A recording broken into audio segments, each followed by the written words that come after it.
Os quiero hacer una pregunta. ¿Cuántos reyes había en la Navidad? ¿Cuántos? Se supone que 3. Se supone que 3. Herodes, dice. La gente en nuestro país siempre se dice que eran 3 reyes. Y que eran 3 y que eran reyes, e incluso le ponen nombres. Supongo que habréis escuchado los nombres: Gaspar, Melchor y Baltasar. Y al último lo hacen como si fuera africano. Y dice que venían en camellos y que tenían pajes.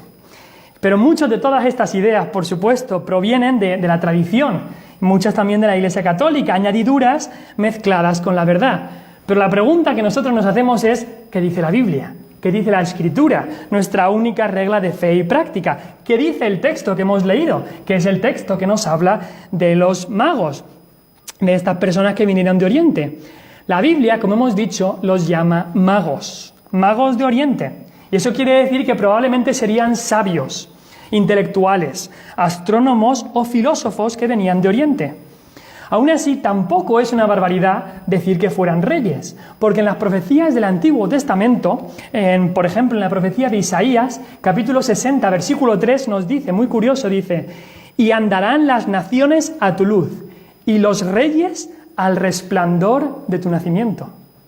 Así que habla de unos reyes que vendrían al resplandor del nacimiento del Mesías. Así que pensamos que esto puede ser una profecía de estos magos que vinieron de Oriente. Así que también podría ser que fueran reyes. Tampoco está del todo equivocado, como nosotros muchas veces hablamos de los reyes magos. También, como hemos dicho, la Biblia no dice que fueran 3. Lo que dice es que dieron 3 regalos: oro, incienso y mirra. Probablemente serían muchos más que 3 magos.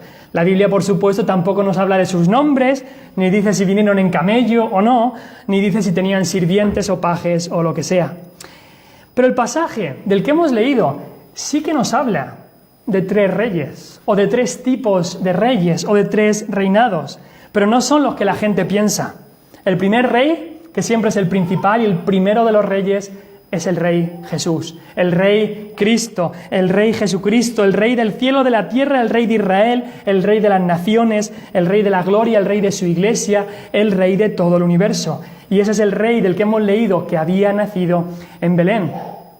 El segundo rey del que nos habla el pasaje es el rey Herodes, como ha dicho el hermano, con toda su riqueza, con toda su opulencia, con todo su orgullo, con toda su vanagloria. Herodes tuvo muchísimas de las cosas de este mundo, muchísima riqueza, pero rechazó a Cristo, se negó a adorar a Cristo y encima buscó matar a Cristo.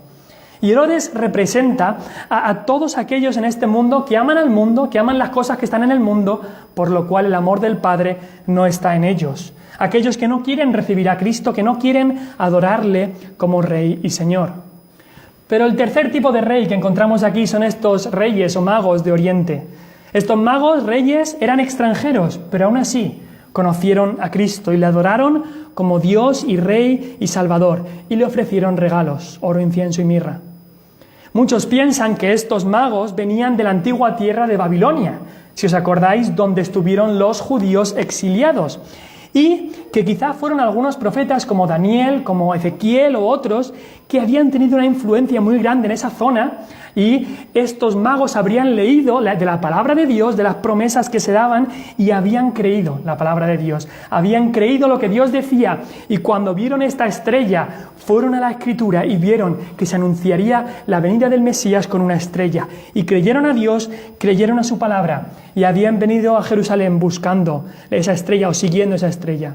Estos magos representan a aquellos que en este mundo son salvos por la gracia de Jesús, que conocen a Cristo como su Salvador y le adoran y le ofrecen su vida como sacrificio vivo, santo y agradable a Dios. Así que tenemos 3 reyes: el Rey Cristo, el Rey de la gloria, el Rey Herodes y luego estos reyes magos de Oriente. El primer rey es único, nadie puede ser como él. Pero todos nosotros somos o bien como el rey Herodes, o bien como los reyes magos de Oriente. O bien odias a Cristo, o bien amas a Cristo. No se puede ser neutral, no hay algo intermedio. O quieres adorarle o quieres deshacerte de él. O eres su amigo o eres su enemigo. Y hoy queremos ver en especial a Herodes, este enemigo del rey. Aquí en el texto que hemos leído en Mateo 2, 9 veces aparece el nombre de Herodes, 9 veces. Y queremos ver 3 características de su vida, de la vida de un enemigo del rey. Y si tú estás aquí y no conoces aún a Cristo, te tengo que decir que estas son cosas de tu vida también. Lo que veremos con Herodes es que cuando tú rechazas a Cristo como el rey, no te quedas neutral, no te quedas igual. Esto te hace el enemigo de Cristo. Y el pecado te lleva más y más lejos y nunca sabes dónde va a acabar. La primera cosa que queremos ver es que un enemigo del rey, como Herodes, experimenta turbación en vez de regocijo. Turbación en vez de regocijo. ¿Y por qué digo eso? Porque en el versículo 3 dice la palabra de Dios que cuando vinieron los magos y dijeron ¿dónde está el rey de los judíos que ha nacido? Dice el versículo 3, oyendo esto el rey Herodes se turbó y toda Jerusalén con él. Llegaron los magos a Jerusalén después de recorrer miles de kilómetros. Y imagínate qué estarían pensando estos magos. Ellos habían visto una estrella y Dios les había revelado que el rey de los judíos había nacido. Estoy seguro que en sus mentes pensarían, pues estamos yendo al lugar correcto ahora, a Jerusalén, la capital de los judíos. Así que al llegar aquí, seguramente aquí tienen a este rey de los judíos que ha nacido, aquí tendrán, o seguramente ellos saben a dónde está. Pero ¿cuál sería su sorpresa? Que al llegar a Jerusalén, nadie sabía de dónde estaba este nuevo rey de los judíos. Todo lo contrario, no sabían nada de él. Y en vez de alegría hubo turbación en Jerusalén. Herodes, este rey Herodes, era un tirano, un rey cruel. Un rey que quería cualquier cosa con tal de permanecer en el poder. La historia dice que él mató a varios de sus hijos. El historiador Flavio Josefo nos dice así, mató a varios de sus hijos. Y de las 2 mujeres que tuvo, a una la desterró y a la otra la mató. Se rodeó también de una banda de mercenarios que hacían las cosas que él pedía. Y se dice que encima tenía calabozos de tortura en los sótanos del palacio. Él era de Edom, era edomita, era medio judío, medio extranjero. Y había sido ahí puesto como rey, había sido puesto por los romanos. Y no tenía ningún derecho real, ni por su genealogía o descendencia, para estar en el trono de Israel. Por eso no es de extrañar que cuando él escuchara que el rey de los judíos había nacido, casi le diera un ataque. ¿Cómo puede ser que el rey de los judíos? Pero si yo soy el rey de los judíos. Él se turbó, se alarmó. Pero es normal si pensamos en la vida de Herodes, un hombre sin escrúpulos, un hombre que se turbaba a la más mínima indicación de que podría haber otro rey. Pero lo raro y lo extraño aquí es que la ciudad entera de Jerusalén se turbó. La ciudad entera. Los profetas habían profetizado que el Mesías vendría. Y el profeta Zacarías, en Zacarías 2:10, dijo, canta y alégrate, hija de Sión, porque he aquí vengo y moraré en medio de ti, ha dicho Jehová. Pero Sión, Jerusalén, en vez de cantar y alegrarse cuando vino su Mesías, ¿qué hicieron? Turbarse. Hicieron justo lo contrario. En vez de regocijo, turbación. Habían sido tan influenciados por el pecado, por las cosas de este mundo, por gobernantes malvados como Herodes, que ya no estaban esperando al ungido de Dios. Así que, en el versículo 2, cuando los magos preguntaron dónde está el rey de los judíos que ha nacido, porque su estrella hemos visto en el oriente y venimos a adorarle, eso era un escándalo para ellos. ¿Pero cómo puede ser? Causó turbación.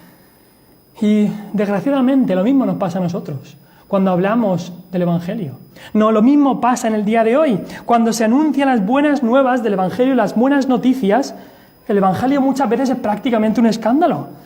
Damos esas buenas noticias, pero de que Cristo ha nacido, de que Cristo vivió una vida perfecta, que ha muerto para salvar a pecadores, que nosotros somos pecadores y tenemos que arrepentirnos de nuestros pecados y venir a Cristo para que Él nos limpie con su sangre.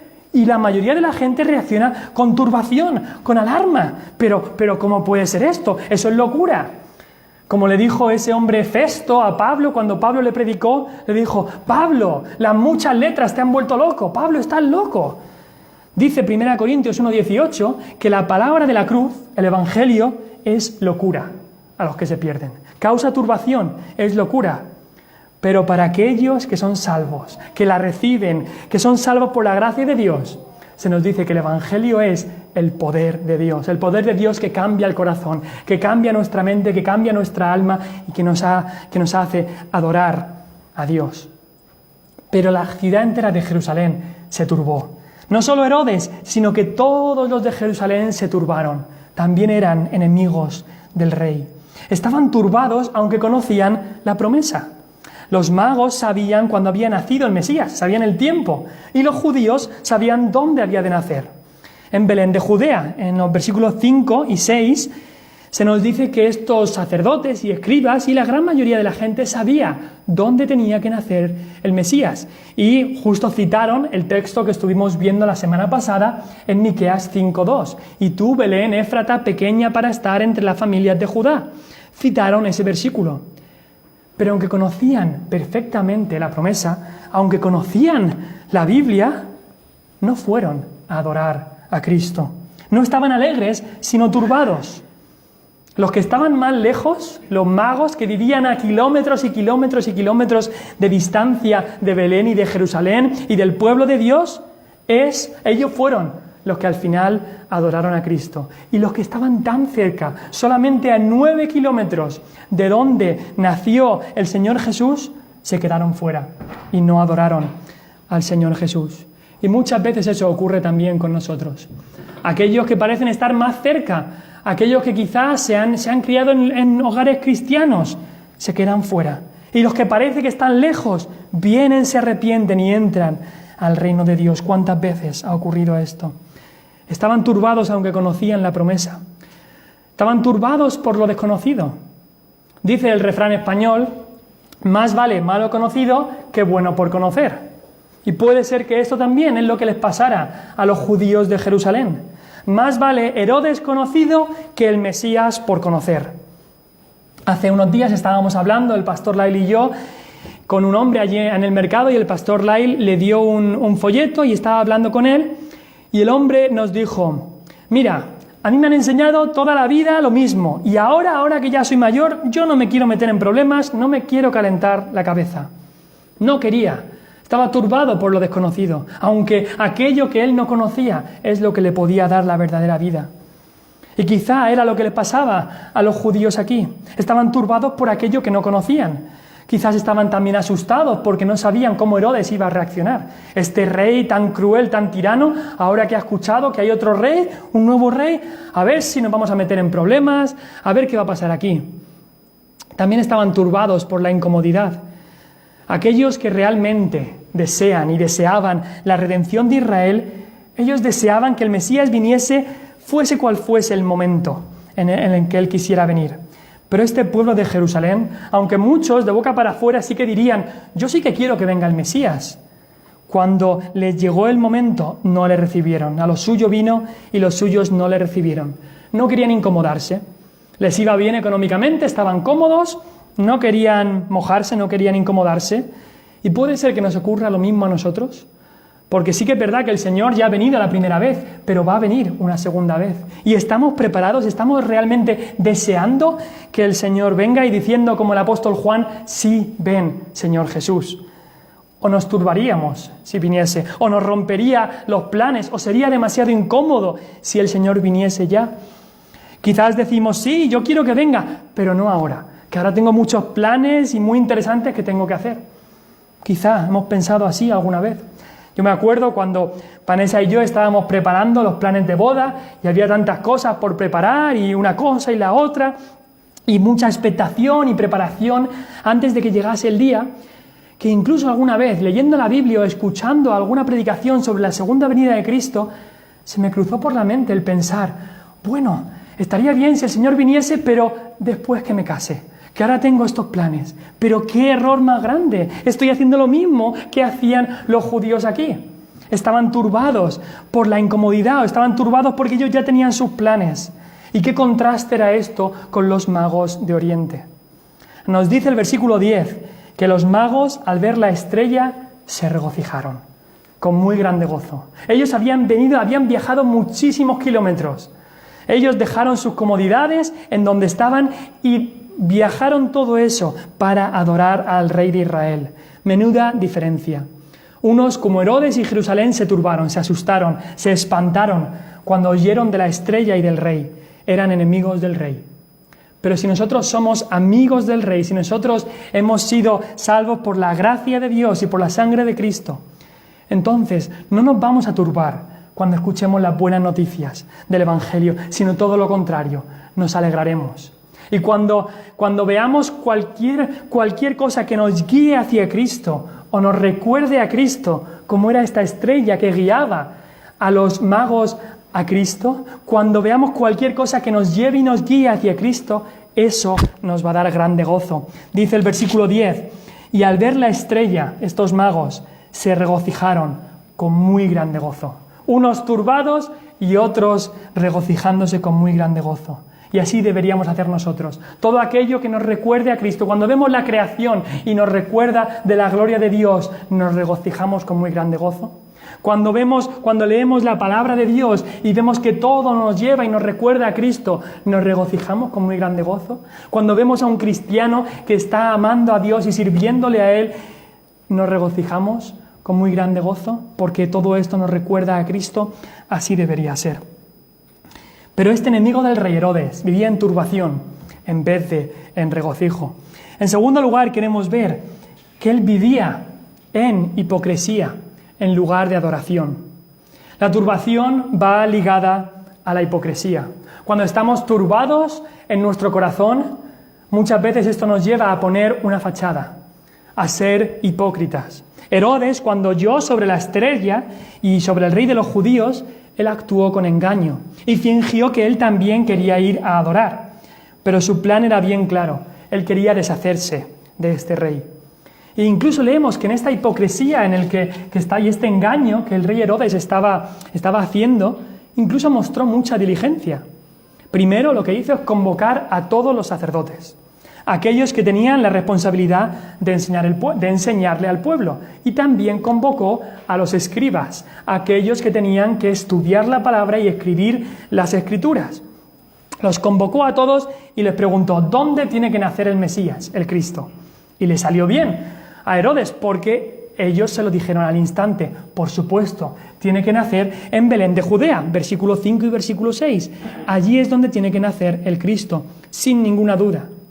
Pero lo que sorprende también, no solamente Herodes estaba en esta hipocresía, sino también estos sacerdotes y escribas, porque ellos sabían perfectamente dónde iban a nacer, pero ninguno de ellos fue a adorar a Cristo, ninguno de ellos, aunque sabían dónde había nacido, aunque sabían que había nacido, no fueron a adorar, vivían en hipocresía, lo mismo que Herodes. Conocían la Escritura, sabían que era en Belén, pero no se dignaron a ir a adorarle.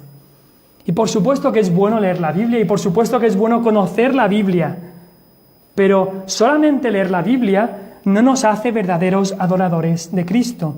Dijo Cristo a la mujer samaritana, los verdaderos adoradores en espíritu y en verdad es necesario que le adoren. No solamente con nuestra mente, no solamente de boca para afuera, y no de palabra y de lengua solamente, sino de corazón y de espíritu y en verdad. Y eso es una advertencia para cada uno de nosotros. Puedes conocer muchísimos versículos de la Biblia y aún así no conocer al Dios de la Biblia y al Cristo que aparece y que es el centro de la Biblia. Puedes responder a todas las preguntas bíblicas que hagan en un concurso de la Biblia, pero aún así no saber qué responder cuando te encuentres un día en la presencia de Dios. Estos sacerdotes y escribas supieron responder esta pregunta que Herodes les había dado, pero un día ellos estuvieron en la presencia de Dios y me pregunto si supieron responder en ese día. Pero después de convocar a estos sacerdotes, Herodes convocó en secreto a los magos. Él quería saber exactamente todos los detalles de esta estrella, los tiempos y todo. Y les hizo muchas preguntas con mucha diligencia. Incluso si lees ahí en el versículo 7 y el versículo 8, 2 veces aparece la palabra diligencia. Diligentemente y diligencia en el versículo 8. Él quería saber todos los detalles en cuanto a la edad del niño y cuándo el niño nació, etc. Y llevémonos cuidado, porque que alguien ponga diligencia en algo no significa que lo que está haciendo esté bien. Herodes era muy diligente en hacer lo malo, en su engaño, y los magos le creyeron. Y Herodes les dijo: cuando encontréis al niño, decírmelo para que yo vaya y le adore. Y los magos creyeron eso, pero cuánta y cuánta mentira. Lo que quería, como sabemos, era matar al niño que había nacido. Llevémonos cuidado, porque la hipocresía está mucho más cerca de lo que pensamos. Dentro de todos nosotros tenemos un Herodes lleno de hipocresía. Sabemos decir las palabras adecuadas, sabemos el lenguaje que tenemos que utilizar, sabemos fingir que venimos a adorar a Dios, pero ¿qué es lo que hay en nuestro corazón?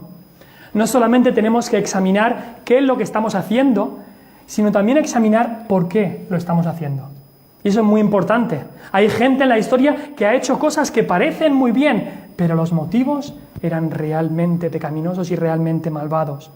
Si nosotros hubiéramos estado en la época de Cristo, hubiéramos visto a estos fariseos, sacerdotes y escribas, y hubiéramos visto lo que ellos hacían, seguramente hubiéramos dicho: qué gente más fiel, qué gente más perseverante, mira que siempre van a la iglesia, que siempre leen, que siempre hacen oraciones, qué gente más perseverante. Pero los motivos que había en sus corazones eran malvados, era orgullo, era egoísmo, era rebelión en contra de Dios. Por eso es tan importante que examinemos nuestros motivos. Porque muchas veces es fácil poner una pantalla, una fachada. Eso hacían los fariseos. Nosotros hubiéramos dicho qué fieles son, pero Cristo los llamó hipócritas. Cristo los llamó sepulcros blanqueados. Sepulcros blanqueados. Es decir, por fuera todo estaba bien pintado, bien, una fachada buena, pero por dentro estaban llenos de muerte y de podrido. Eso era como estaban dentro. ¿Cuántas veces las más grandes maldades se han escondido detrás de una máscara de piedad y de espiritualidad? Y eso es lo que hizo aquí Herodes. Yo quiero ir a adorarle. Él decía: yo quiero ir a adorar a este niño. Pero lo que estaba queriendo era todo lo contrario. Y por eso tenemos que llevar mucho cuidado. ¿Qué diferencia con los magos, los reyes de Oriente? Ellos lo dejaron todo para ir a adorar al Rey de Gloria. Adoraban en espíritu y en verdad, con humildad en el corazón, postrándose ante Él, con sinceridad, queriendo saber más de Él, con entrega total, dándole y ofreciéndole sus regalos. Me pregunto, ¿dónde estás tú? ¿Estás viviendo una fachada? ¿Estás viviendo en hipocresía como los enemigos del Rey? ¿O estás viviendo con un corazón de adoración como los amigos del Rey, como estos magos? Hemos visto que el enemigo del Rey, los enemigos del Rey, experimentan turbación en vez de regocijo. También hemos visto que viven en hipocresía en lugar de adoración. Pero en tercer y último lugar queremos ver que aman la muerte en vez de la vida, en lugar de la vida. Aquel Herodes que estaba turbado por la llegada del Rey, aquel que fingía hipócritamente querer adorar al Rey, en realidad deseaba la muerte del Rey Jesús, del Rey de la Gloria.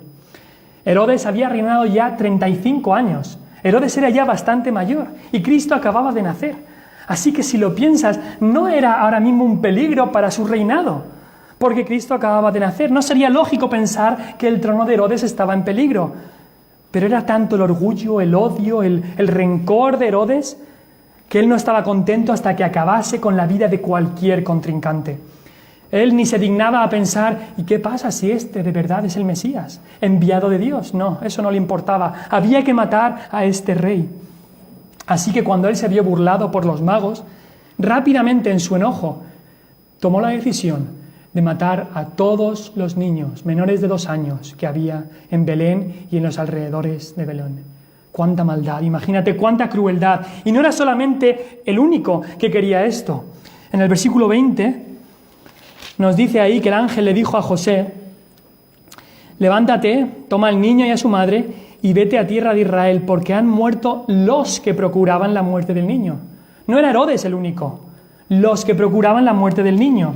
Seguramente esto se refiere a Herodes y también a su hijo, el hijo de Herodes, que se llamaba Antípater. No solamente Herodes, sino también su hijo procuraban la muerte de Cristo. ¿Sabéis que el odio es contagioso? El odio es contagioso.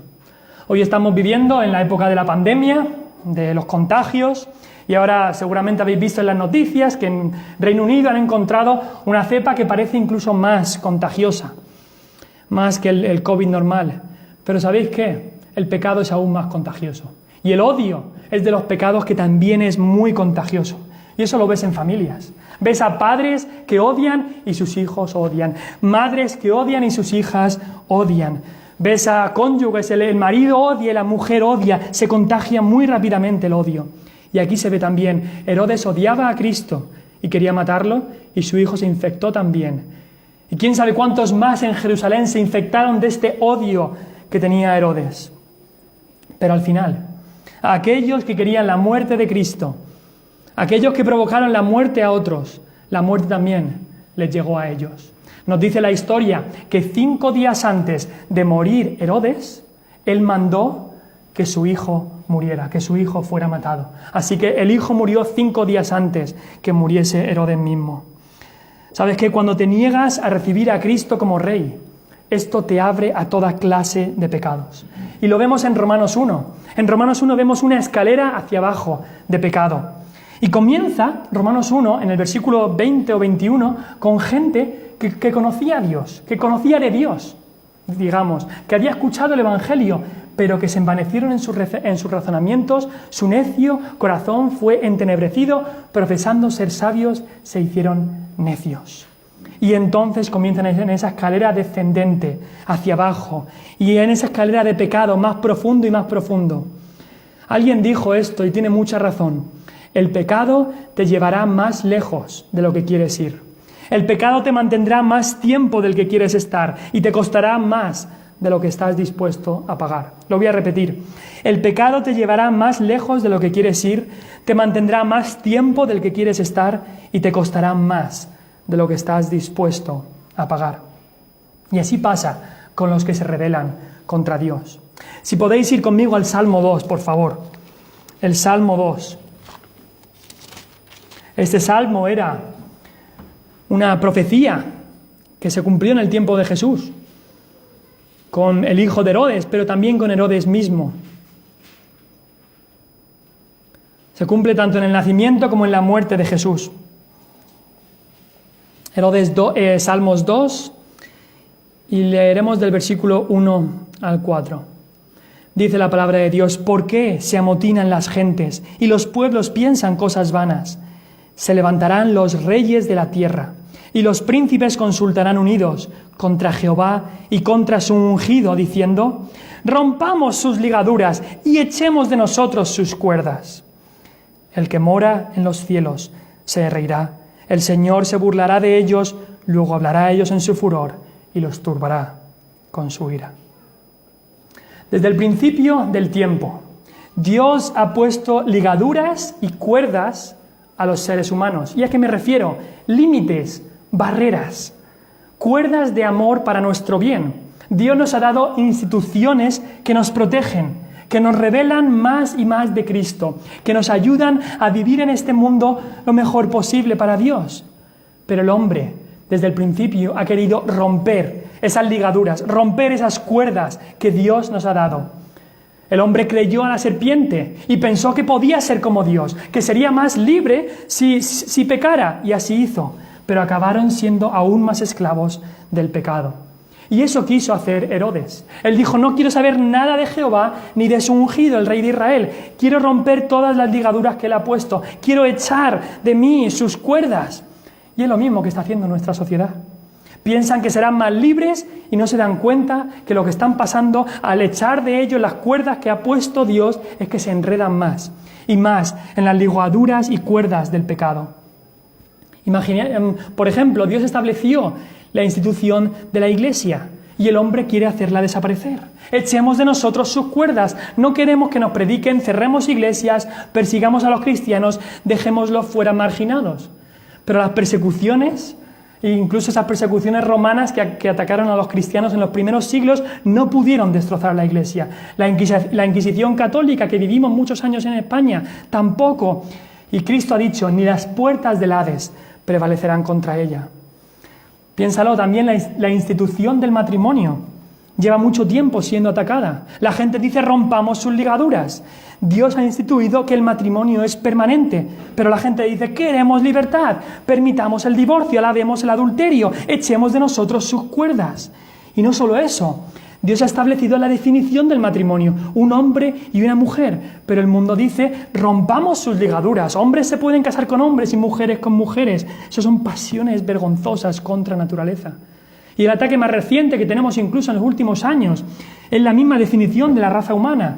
Dios dice que varón y hembra los creó, solamente dos sexos, pero el hombre piensa que también puede romper esa ligadura, que si te sientes o identificas como cualquier otra cosa, puedes ser lo que quieras. Dice, somos libres, dicen, y no se dan cuenta que se hacen más y más esclavos del pecado. Pero uno de los ataques más crueles hacia lo que son los límites que nos ha dado Dios y las instituciones que ha dado Dios es un ataque más cruel, o de los más crueles, es el de la inviolabilidad de la vida. La santidad de la vida, si se puede decir así. En las últimas semanas se ha aprobado en España la ley de la eutanasia, como habréis visto. Y eso es un día muy triste para aquellos que aman la vida. La vida es sagrada para Dios y debería ser para el hombre también, desde el momento de la concepción hasta el momento en que Dios se lleva a una persona. La eutanasia y también el aborto son rebeliones en contra de Dios. Pero el mundo dice otra vez, echemos de nosotros sus cuerdas, rompamos sus ligaduras, queremos ser libres. Y no se dan cuenta que se hacen aún más esclavos del pecado. Echemos de nosotros sus cuerdas, los niños nos atan, queremos ser libres. Y miles y millones de bebés han sido cruelmente matados por la conveniencia de algunos. Y no nos recuerda eso a lo que pasó aquí, con Herodes. Por la conveniencia de Herodes, muchísimos niños, bebés, fueron aniquilados. Quizá Herodes pensó, es que no me convienen estos niños, no era el tiempo de estos niños, no era el tiempo ahora de que hubiera otro rey. Quizá Herodes decía, pero este es mi pueblo y yo puedo hacer lo que me dé la gana con mi pueblo. Quizá Herodes decía, es que si los dejo vivir me van a destrozar mi carrera. Y no son las mismas excusas que se utilizan en el día de hoy para la gran maldad del aborto. Pero si somos amigos del Rey de la vida, entonces vamos a aborrecer el aborto y vamos a amar y a defender la vida y no la muerte. Pero esto que hizo aquí Herodes no es nada nuevo. Es lo mismo que hizo Faraón en Éxodo, cuando el pueblo de Israel se estaba expandiendo y no le convenía, por supuesto, que este pueblo de Israel creciese, no le tembló el pulso al mandar que todos los niños varones de Israel fueran echados al río. Los moabitas también, en la historia de Israel, estos pueblos que estaban alrededor, vemos que muchos de ellos que adoraban a dioses falsos, estaban convencidos de que si sacrificaban a sus hijos a estos dioses, ellos prosperarían más. Y lo mismo ocurre hoy. Y es uno de los pecados, creo yo, más grandes de toda nuestra sociedad y de todo nuestro mundo. Millones de niños están siendo aniquilados, pero recordad, a Dios no se le escapa nada, nada. Su juicio va a caer sobre nuestra sociedad y nos lo merecemos. Así que oremos como cristianos que oran por aquellos alrededor nuestra. Oremos que en la ira de Dios justa que va a caer sobre los pecadores, que Él se acuerde de la misericordia. No sé si lo sabéis, pero mañana es el día 28 de diciembre, el día que se celebra el Día de los Santos Inocentes. Y muchas veces esto se utiliza para bromas, pero no sé si sabéis por qué se celebra o de dónde viene este día. Lo que se recuerda en este día es exactamente el pasaje que acabamos de leer. El Día de los Santos Inocentes lo comenzaron recordando, por supuesto, no celebrando, pero para recordar la matanza de estos niños que Herodes hizo. La matanza de los niños en Belén. Así que quiero acabar leyendo un poema que he escrito en esta semana sobre esto. La idea que tengo es ponerlo en un vídeo y esta noche o mañana publicarlo en YouTube, en la iglesia, y si queréis, creo que sería bueno el compartirlo con amigos y familiares. También vamos a mandarlo a la Radio Sierra, a ver si lo quieren poner mañana en el espacio diario que tenemos allí. Pero voy a leer este poema y con esto acabaremos. Oraremos y después cantaremos el último himno. Este es el poema, o la poesía. Dice: hoy es el día 28 de diciembre. Hoy es el día de los santos inocentes, día de bromas inocentadas, noticias falsas e inventadas, Pero esta vez muchos querrían escuchar en este día que la pandemia, las restricciones y confinamientos de las regiones que bailan a su compás eran solo una broma más. Pero no es una broma, es la realidad. No hay nada malo con un poco de humor si al hacerlo recordamos a nuestro Hacedor. Pero escucha del sabio Salomón la respuesta: mejor es el luto que la casa de fiesta. Este año de luto sabemos bastante. Las muertes diarias, dolor distante, cifras y números oscuros y fríos, sin nombre, sin cara, que dejan vacíos a los que se quedan, sin poder abrazar a aquellos que aman y que siempre amarán. Esto no es una broma, es nuestra realidad. Hoy es el día 28 de diciembre, hoy es el Día de los Santos Inocentes. Quizás te preguntes el porqué de esta fecha, quizás no sepas que es más bien una endecha, un lamento por algo que ocurrió en el pasado, un suceso funesto, quizás olvidado. La crueldad, el orgullo, el afán despiadado de un monarca turbado por ser desplazado. Egoísmo encarnado, con odio también, mató a todo infante que había en Belén. Eso se recuerda en el día señalado, niños inocentes de pronto aniquilados. El futuro perdido por la gran vanidad. Esto no es una broma, esto fue realidad.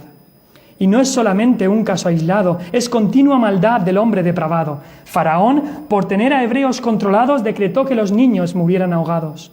Muchas falsas religiones han hecho parecido. La maldad de sus acciones, los bebés las han sufrido. Sacrificados, descuidados, olvidados y abusados. Los pequeños indefensos la peor parte han llevado. Hoy es el día 28 de diciembre. Hoy es el Día de los Santos Inocentes. Aunque nadie es inocente, todos somos pecadores, pero es algo muy indecente no cuidar a estos amores, estos bebés, estas criaturas que no pueden defenderse. Mi amigo, escucha bien, esto tiene que saberse.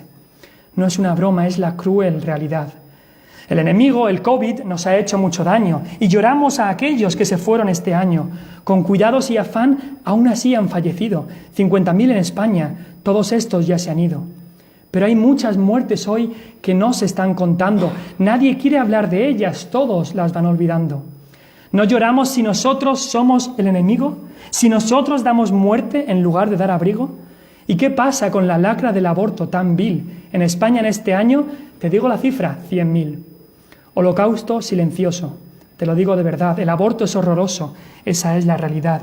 Y en este mundo entero las cifras se acrecientan, 42 millones de muertes. Es que no te das cuenta. Derechos los llamamos, pero el derecho a matar nunca ha sido un derecho, siempre ha estado mal. Desde Caín a Faraón, de Faraón a Herodes, inmoral es el aborto, por más que te incomode. No es una broma, es la realidad.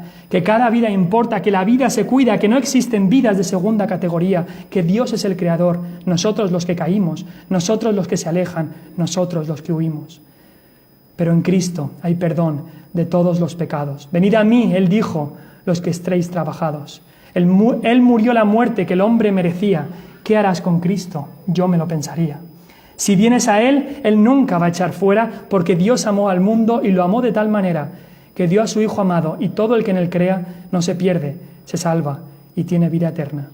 Esto no es una broma, es la única verdad. Vamos al Señor en oración.